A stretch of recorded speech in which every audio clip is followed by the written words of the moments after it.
Assalamualaikum warahmatullahi wabarakatuh. Innal hamdalillah nahmaduhu wa nasta'inuhu wa nastaghfiruh wa na'udzu billahi min shururi anfusina wa sayyiati a'malina. May yahdihillahu fala mudilla lahu wa may yudlil fala hadiya lahu. Asyhadu an la ilaha illallah wa la syarika lahu wa asyhadu anna Muhammadan abduhu wa rasuluh sallallahu alaihi wa ala alihi wa sahbihi ajma'in, amma ba'd.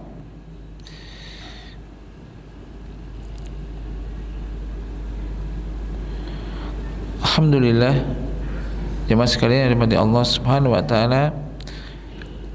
Dalam ini kita akan melanjutkan membaca kitab yakni Umdatul Ahkam.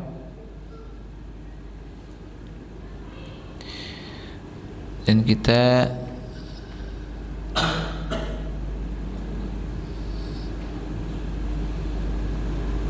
masuk di hadis yang ke-12 ya.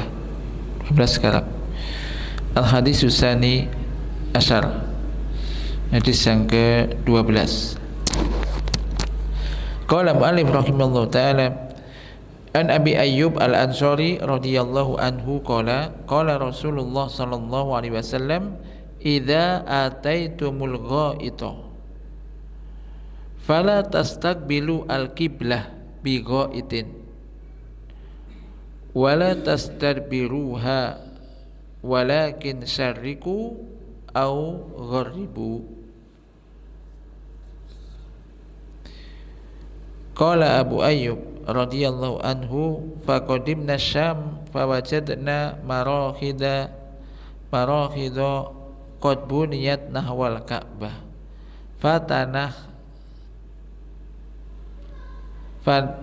fanan kharifu anha wa nastaghfirullaha ta'ala.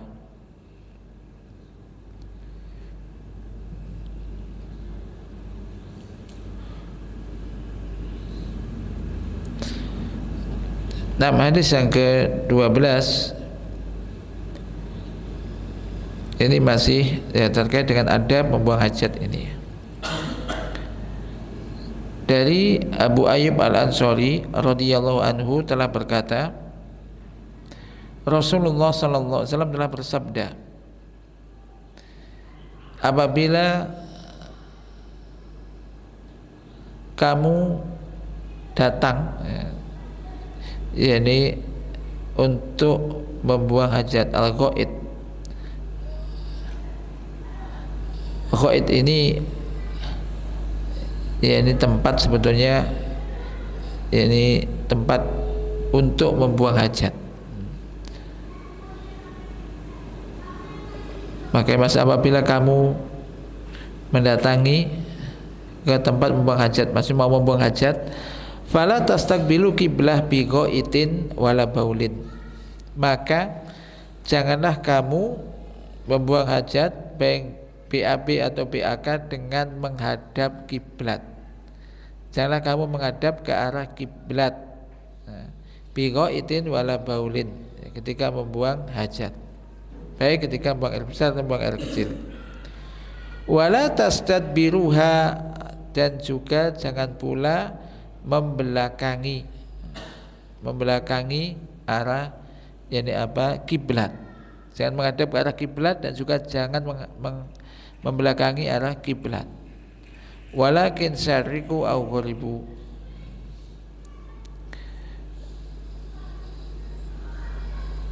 akan tetapi menghadaplah ke timur atau ke barat. Nah, ini terkait dengan yakni apa bagi penduduk Madinah dan yang searah dengannya,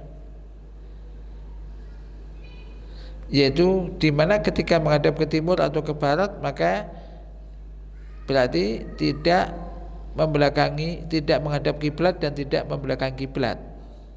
Bagi kita kalau di Indonesia menghadaplah berarti ke utara atau ke selatan, gitu. Ke utara atau ke selatan. Ini adab di dalam membuang hajat. Dalam membuang hajat.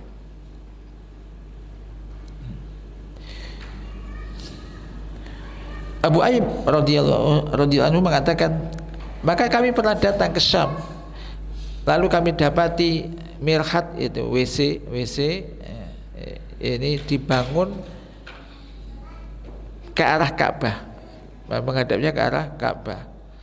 Maka fanan kharifu anha, maka kami pun serong, jadi tidak menghadap ke arah kiblat. Nah, kharifu anha, jadi arahnya tidak diarahkan ke pas menghadap, tidak menghadap ke arah kiblat. Wa nastaghfirullah, dan kami beristighfar kepada Allah. Ini riwayat Imam Bukhari dan juga Imam Muslim. Makna dari hadis ini bahwa Nabi SAW ini memberikan bimbingan, yakni kepada salah satu adab di antara adab-adab membuang hajat, yaitu agar mereka yakni tidak menghadap ke arah kiblat ketika membuang hajat, yaitu ke arah Ka'bah. Karena Ka'bah yang mulia, dan tidak pula membelakanginya, tidak menghadap kiblat dan juga tidak membelakanginya ketika sedang membuang hajat, karena ia adalah kiblat solat dan tempat yang dimuliakan. Wa alaihim ayyan kharifu anha kibalal masyriqi wal awil maghrib idza kana tasik awit tagrib laisa muwajjahan ilaiha ka kiblati ahli Madinah. Maka wajib bagi mereka untuk menyimpangkan arahnya, yaitu mengalihkan arahnya baik arah timur atau barat. Apabila menghadap timur dan menghadap barat ini tidak menghadap ke arah kiblat atau membelakanginya, seperti kiblatnya penduduk Madinah. Ya, bagi kita di Indonesia yang mungkin menghadap ke utara atau ke selatan. Dan tatkala para sahabat radhiyallahu anhum ini ada orang yang paling cepat untuk menerima perintah Nabi. Jadi ini yang kita contoh. Para sahabat itu ketika diperintahkan oleh Nabi, maka segera untuk menerima, yang itu merupakan suatu kebenaran. Maka Abu Ayyub ini menyebutkan bahwasanya mereka tatkala datang ke Syam, ya setelah Fathu Mekah, mereka mendapati di sana banyak, yakni tempat-tempat yang disiapkan untuk membuang hajat ini dibangun ke arah Ka'bah.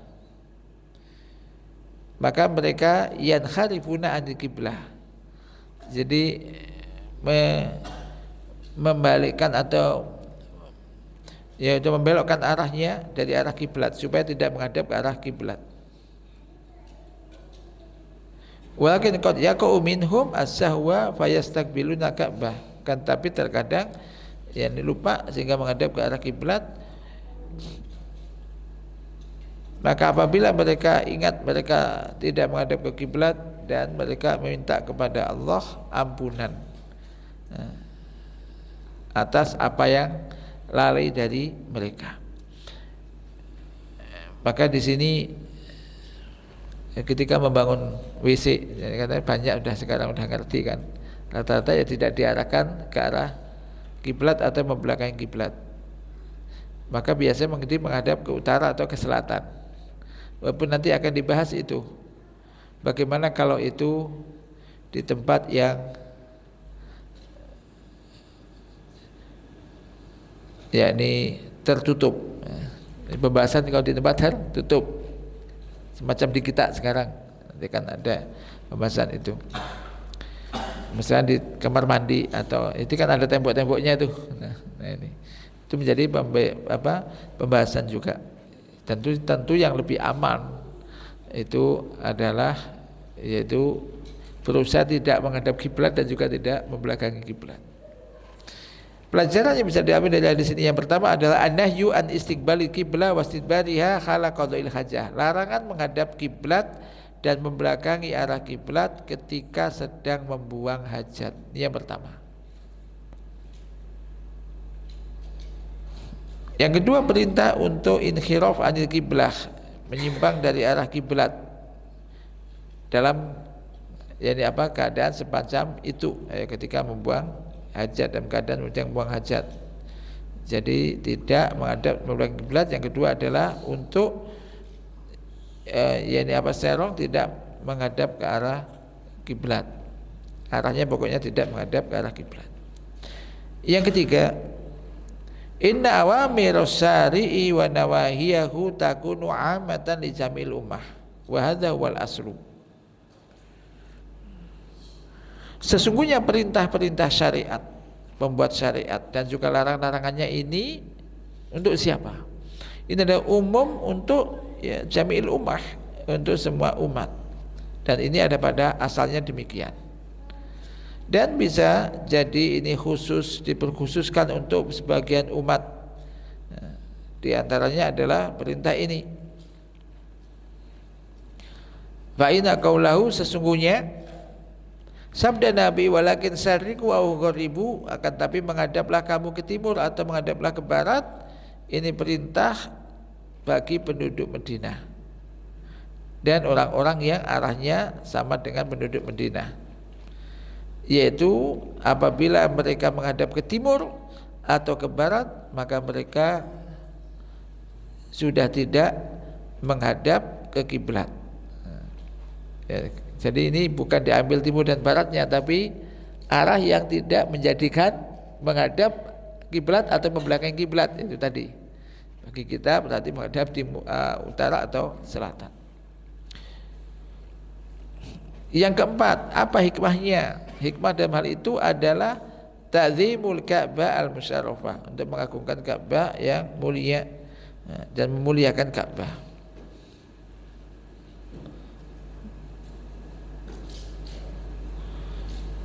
Di dalam hadis yang marfu disebutkan, idza ata ahadukum al-baraz fal yukrim qiblatallah azza wa jalla wa la yastaqbilil qiblah. Apabila salah satu di antara kalian membuang hajat, maka adalah dia memuliakan kiblat Allah azza wa jalla, dan janganlah ia menghadap ke arah kiblat.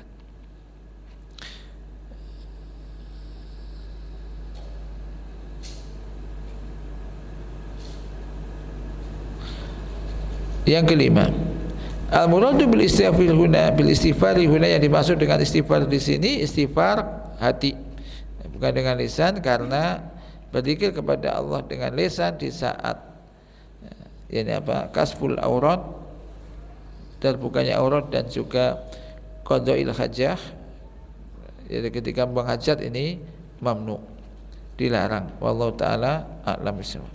Intinya di sini jadi larangan untuk menghadap kiblat atau membuang kiblat ketika sedang membuang hajat. Ini intinya. Hadis yang berikutnya ke-13. An Abdullah bin Umar bin Khattab radhiyallahu anhu maqala,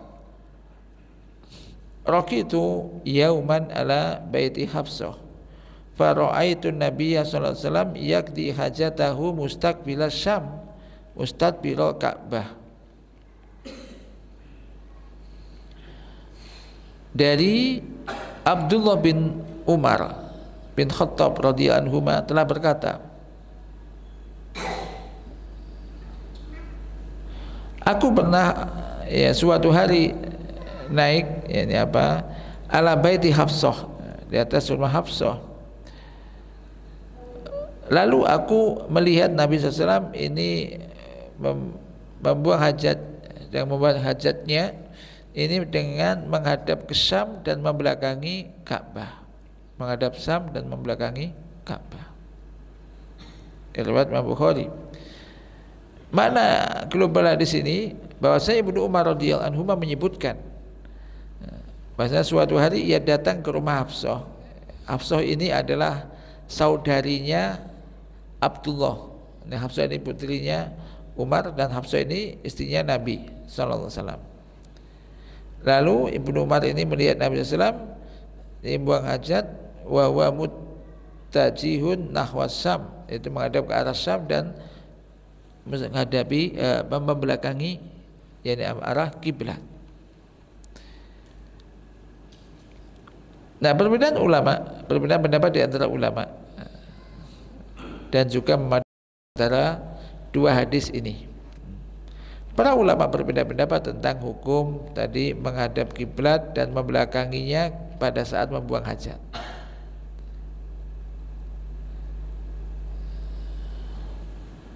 Fadzhaba ila tahrimil mutlaqan. Nah, di antaranya ada yang berpendapat haram secara mutlak, pokoknya haram menghadap kiblat atau membelakangi kiblat. Di antara berpendapat demikian ada perawi hadis yakni Abu Ayyub, kemudian Mujahid, An-Nakhai, Ats-Tsauri. Demikian juga termasuk yakni Ibnu Hazm.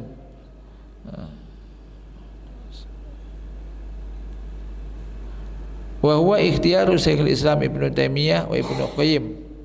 Dan ini pilihan Syekhul Islam Ibnu Taimiyah dan Ibnu Qayyim, dan dikuatkan wa qawaha dan menguatkannya wa radda ghairahu min aqwali fi kitabaihi Zadil Ma'ad, dan membantah pendapat-pendapat yang lainnya. Dan mereka berujar dengan hadis-hadis yang sahih yang datang tentang larangan secara mutlak tentang hal itu membelakangi atau menghadap kiblat dan membelakanginya ketika membuang hajat. Di antaranya hadis Abu Ayyub radhiyallahu anhu yang tadi kita bahas dan baca tadi. Yang berikutnya adalah ada juga yang berpendapat boleh. Nah, kata berpendapat boleh secara mutlak, pokoknya boleh. Di antaranya ada berpendapat demikian Urwah bin Zubair dan Rabi'ah dan Dawud Az-Zahiri. Mereka berujar dengan hadis-hadis, di antaranya hadis Ibnu Umar radhiyallahu anhuma yang tadi barusan kita baca. Ini hadis yang ke-13.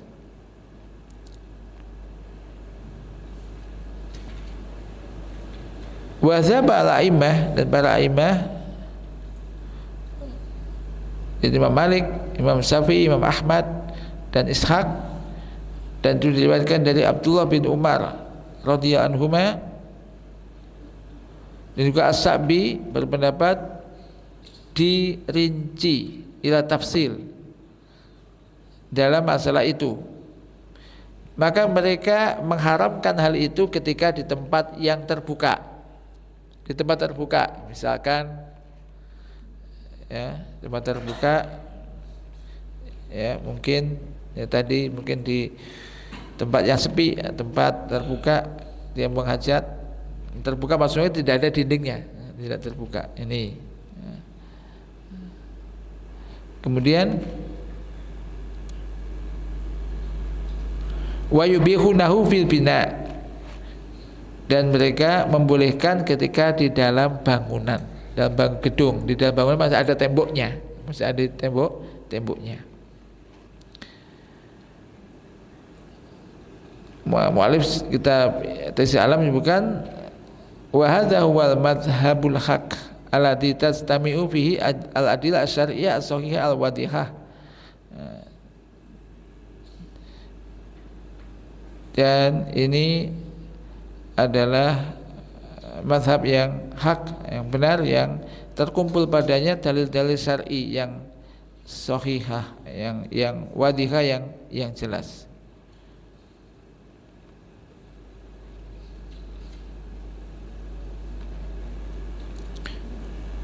Di sini ada keterangan tentang kaki di situ ya, kaki.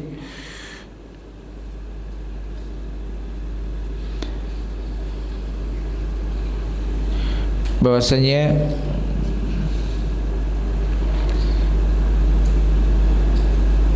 tampak zuhar lana, tampak jelas itu perbedaan khilafu dalika, yaitu yang tampak itu perbedaan dari hal itu, yaitu bahwasanya ada mengatakan hadis Abu Ayyub itu, hadis Abu Ayyub berarti ini ucapan, qaul. Sedangkan hadis Ibnu Umar ini perbuatan, karena Nabi, perbuatan Nabi. Hadis Abu Ayyub ini qaul Nabi, karena ini perbuatan Nabi. Wal qaulu muqaddamun al fi'l bil ittifaq ma'a tatorruki al-ihtimal di hadisi Ibni Umar. Misalkan kalau ada kaul dan hadis itu ada kaul sabda Nabi, kaul ucapan, dan perbuatan ini berbeda, maka yang didulukan adalah kaulnya. Al qaulu muqaddamun alal fi'li. Al qaulu muqaddamun alal fi'li bil ittifaq. Ma'a tatarruki al ihtimal di hadis Ibni Umar. Adapun hadis Abu Ayyub, yaitu jelas sholihun am, hadis umum, jelas dan umum, tidak yakni menerima kemungkinan. Ibnu Daqiq Id setelah menyebutkan perbedaan pendapat dan masalah itu menyebutkan wa nahnu nunabbihu hahuna ala amrayni, ya, kami ingatkan, tekankan di sini pada dua perkara. Yang salah satunya adalah sesungguhnya barang siapa berpendapat yakni mengkhususkan takhsisu hadzal fi'il bin nabi, khusus perbuatan ini khusus bagi Nabi sallallahu lahu ayyakula, maka baginya boleh mengatakan sesungguhnya riwayat hadzal fi'il kana amron ittifaqiyan lam yasidu Ibnu Umar. Ini perkara yang ittifaqiyan, pas ketepatan aja, tidak disengaja oleh Ibnu Umar. Dan juga tidak pula Rasulullah SAW ala hadhil khalah yata'arradu li ru'yati ahadin. Dia enggak tahu kalau ada yang melihat, seorang punya ada yang melihat. Seandainya dari hal itu, dari perbuatan oleh Nabi itu menimbulkan hukum secara umum bagi umat, niscaya akan dijelaskan dengan jelas kepada mereka dengan ucapan, dengan sabda, atau pendalilan ala wujudil fi'al, adanya perbuatan itu. Karena kalau hukum itu berlaku secara umum bagi umat, maka mesti akan dijelaskan.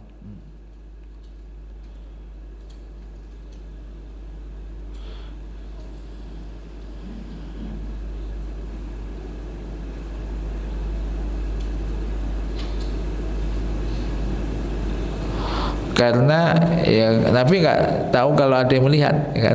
Ternyata Ibnu Umar juga nggak sengaja melihat, gitu kan? Nah ini semacam itu. Wallahu taala alam.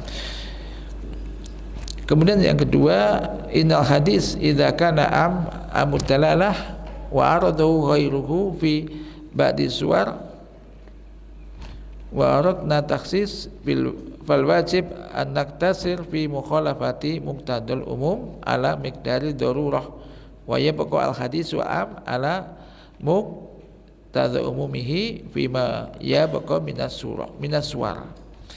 Sesungguhnya hadis itu apabila umum, pendalilannya umum dan ada yang bertentangan dengan yang lainnya dalam beberapa suwar, yaitu keadaan atau bentuk, maka wa'aradna, dan kita ingin mengkhususkan, mentaksis, taksis itu dari khusus tidak umum, maka yang wajib adalah kita batasi anak tasir fi mukhalafati muqtadal umum.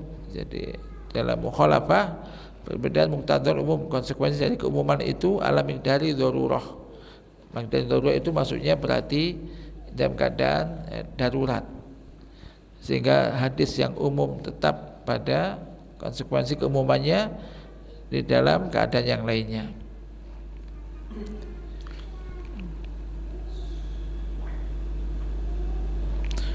Kemudian hadis Ibnu Umar sebutkan, hadis Ibnu Umar tidak menunjukkan bolehnya menghadap dan membelakangi kiblat ma'an fil bunyan, akan tetapi wa inama waroda fil istidbar faqat. Jadi bolehnya sini adalah membelakanginya, membelakangi kiblat, menghadap sama membelakangi kiblat.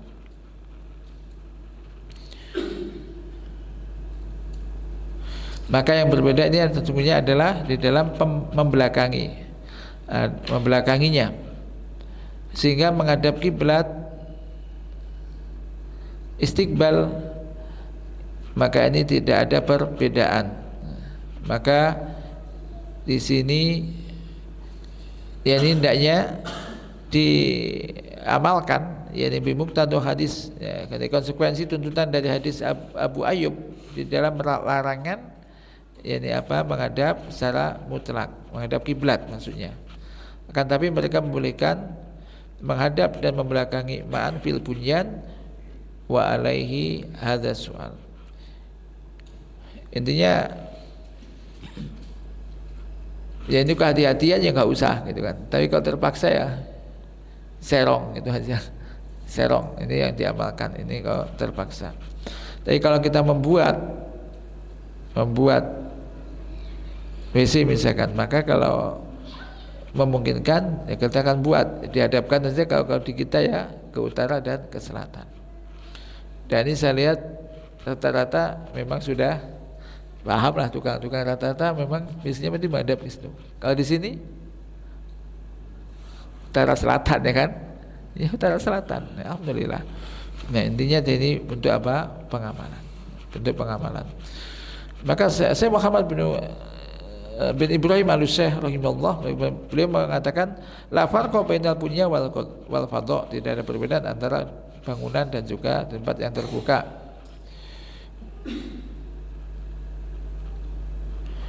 Adapun al-ashab wa taifah wa katsir min ahli hadis, dan sebagian besar dari ahli hadis, mereka mengecualikan apabila di dalam bangunan. Dan dalam bangunan tidak mengapa, kalau terbuka ini baru larangan menggabungkan. Thariqatul Jam'i ini menggabungkan antara yakni hadis Ibnu Umar dan yang lainnya.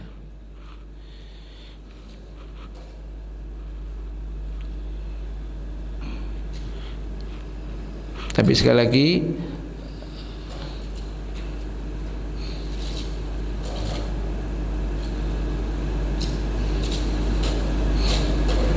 untuk kehati-hatian, jadi tentu ya sudah, kalau bisa tidak menghadap kiblat dan juga tidak membelakangi kiblat, di kehati-hatian walaupun di fil bunyan atau fil fadha, yaitu apa, di dalam bangunan atau di tempat yang terbuka. Wallahu taala a'lam.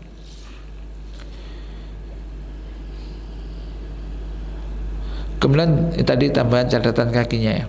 Kita tunjukkan sini dalam kitab ini, fa inna tahrima mutlaqan yubtilul amal bil janibi minal hadis. Karena pengharaman secara mutlak pokoknya haram, ini berarti membatalkan amal, mengamalkan dari bijanibi minal hadis, sebagian hadis gitu kan. Ada membolehkan secara mutlak, demikian pula. Maka secara rinci menggabungkan antara dalil yang satu dengan yang lainnya dan mengamalkan hadis-hadis semuanya. Jadi ini ini apa yang menggabungkan tadi, semacam tadi ya, penggabungannya. Kemudian menggabungkan yang di bangunan boleh, kalau di tempat terbuka tidak boleh. Kemudian disebutkan di sini wa hadza wal haq fa innahu ma amkana al jam'u minan bainan nusus wajib al masir ilaihi qabla kulli syai'. Itulah yang benar, karena sesungguhnya jika mungkin dipadukan antara nas satu dengan yang lainnya dan antara nas-nas, maka wajib untuk itu ditempuh sebelum yang lainnya. Wa hunaka, di sana ada qaulur rabi, qaul yang keempat, yaitu qaul bil karohah la tahrim, yaitu makruh, tidak haram tapi makruh, maksudnya sangat tidak disukai. Qala Sun'ani, Imam Sun'ani mengatakan la budda min at-taufiqi bainal ahadisi bi khamli nahyi alal karohah la tahrim. Maka harus ada titik temu antara hadis satu dengan yang lainnya dengan memahami larangan situ larangan lil karohah, untuk hukumnya makruh bukan haram.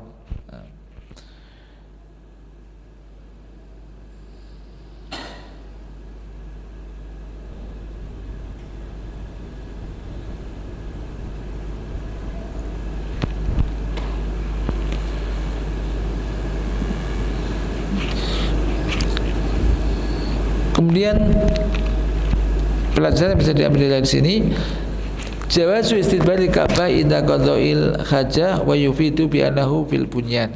Yang hadis yang Ibnu Umar ini ya. Dari hadis Ibnu Umar, bolehnya membelakangi Ka'bah ketika membuang hajat, dan itu ketika di dalam bangunan, dalam gedung, membelakanginya. Jawazu istiqbali Baitul Maqdis inda qadha'il hajah khilafan liman karihahu.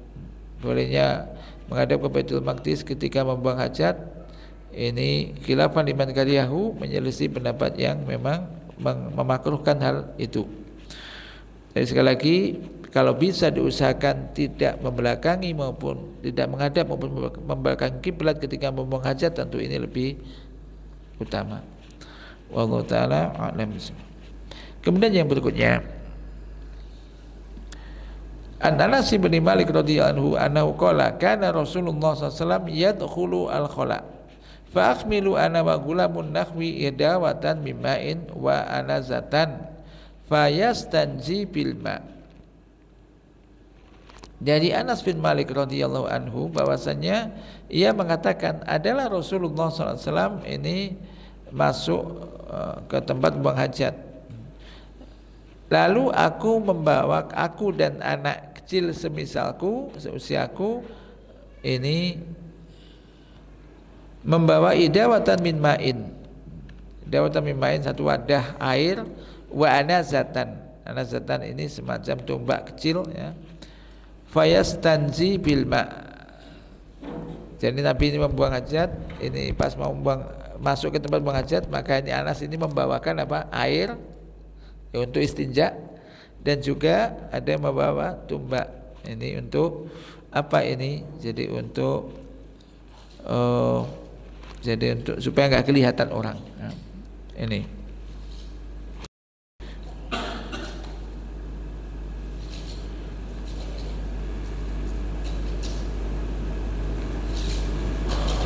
Makna hadis ini bahwasanya khadimun Nabi, pembantu Nabi SAW, yaitu Anas bin Malik radhiyallahu anhu, menyebutkan bahwasanya Nabi SAW ketika masuk ke tempat untuk membuang hajat, kana yaji'u huwa wa gulam, maka Anas dan juga seorang anak yang sebaya dengannya ini membawa ya ini apa, sesuatu yang digunakan bersuci Nabi SAW, yang dengan itu bisa membersihkan ya ini apa, ya ini bekas kotoran atau najis yang dari membuang hajat itu, yaitu apa, air di dalam wadah kulit kecil.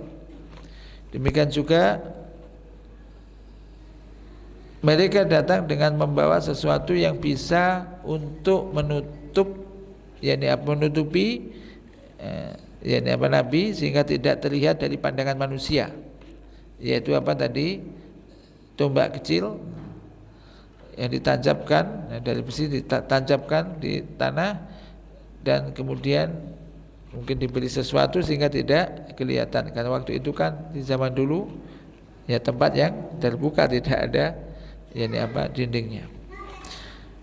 Pelajaran yang bisa diambil dari hadis ini, yang pertama adalah jawazul iktisar ala ma', bolehnya mencukupkan dengan air ketika bersuci dari yakni apa, membuang hajat, dan ini lebih utama, lebih afdol daripada hanya dengan batu saja.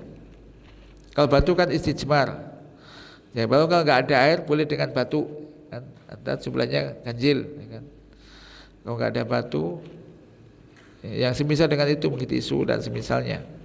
Tapi kalau ada air, maka tentu air ini air saja, maka ini tentu lebih utama, karena ini air itu lebih bisa membersihkan gitu. Wal afdol, yang afdol ini menggabungkan antara batu dan air. Ya, didahulukan batu kemudian air untuk supaya lebih yakni apa, bersih. Imam Nawawi rahimahullah mengatakan dalam syarah Sahih Muslim, falladhi alaihi jama'atus salafi wal khalafi wa ajma alaihi ahlul fatwa min a'immatil amsar annal afdhala ayyajma'a bainal ma'i wal hijarah fa yusta'malu al hajaru awalan litakhufal najasatu wa taqilu mubasharatuha biyadihi summa yastamilu atau yustamalu alma fa in arada al-iktisar ala ahadihima jaza al-iktisar ala ayyihima sya'a sawa'un wajada al-akhar aw lam yajidhu fa in iktasara ala ahadihima fal ma'u afdalu minal hajar. Beliau sebutkan bahwasanya yang disepakati oleh kaum salaf maupun khalaf wa ajma' ali ahlul fatwa, demikian juga disepakati oleh ahlul fatwa dari para imam negeri atau al-amsar, bahwasanya yang afdol itu memadukan antara air dan batu. Maka menggunakan batu dulu yang pertama agar najisnya berkurang, kemudian baru sedikit juga agar supaya nggak langsung mengenai tangan, kemudian menggunakan air. Kemudian jika ia ingin mencukupkan salah satu dari keduanya boleh, mau pakai yang mana saja, baik dia mendapati yang lain ataupun tidak, mau batu saja atau air saja boleh. Namun jika dia punyanya satu saja, salah satu dari keduanya, maka air itu afdalu minal hajar. Air tentu lebih afdal daripada batu. Maka ini yang jelas berarti ini wajibnya untuk bersuci dari membuang hajat ini, baik itu BAB atau BAK. Yang kedua, istidadul muslim bituhurihi atau bitohurihi indah qadhi hajah. Seorang muslim hendaknya menyiapkan sesuatu untuk bersuci dulu, entah air atau batu atau tisu mungkin, sebelum membuang hajat. Air itu mati, misalkan nggak ada air, nah misal, maka membawa apa tadi? Cari batu, kalau nggak ada terpaksa ya. Tapi disiapkan dulu, ada airnya enggak kan itu. Limadza li'alla yuhwijahu ilal qiyami fayatalawasu, supaya tidak nanti habis itu berdiri mencari sesuatu untuk bersuci, entah air, habis membuang hajat cari air, nanti najisnya mengenai pakaian, mengenai pakaiannya dan kemana-mana. Ini disiapkan dulu. Kemudian yang ketiga, hendaknya menutup diri, maksudnya tidak dilihat oleh seorang pun, karena melihat aurat orang lain, maka ini ada haram, tidak boleh, maka tidak boleh. Tapi alhamdulillah kalau sekarang kita ada tempat semacam itu, tentunya ya juga, makanya juga ditutup, ini penting juga, ditutup. Jadi ada kunci, dikunci, jangan sampai kadang nggak dikunci, dipikir nggak ada orang, kalau pintunya kok ingin nggak dibuka, begitu dibuka loh ada orang. Jadi harus supaya nggak dilihat oleh orang. Yang keempat dan terakhir dari sini, bolehnya yaitu memperbantukan as-sigor, yaitu anak-anak yang kecil, wa in kanu akhraron, walaupun itu orang-orang yang bukan budak. Dan ini terkait dengan adab membuang hajat. Jadi tadi dari bersuci, kemudian juga tidak dilihat oleh orang. Maka suatu kesalahan ketika ada sebagian orang ketika membuang hajat, kemudian di tempat terbuka itu mereka bareng-bareng ngejak orang temannya, zaman dulu kan ada kan itu, ayo ke sungai bareng-bareng buat teman misalkan. Ya, ini supaya yang jelas nggak boleh melihat aurat satu dengan yang lainnya. Wallahu taala a'lam shawab. Sementara sampai di sini naktabi bihadza wa sallallahu ala nabiyyina Muhammad subhanakallahumma wa bihamdika asyhadu an la ilaha illa anta astaghfiruka wa atubu ilaik. Assalamualaikum warahmatullahi wabarakatuh.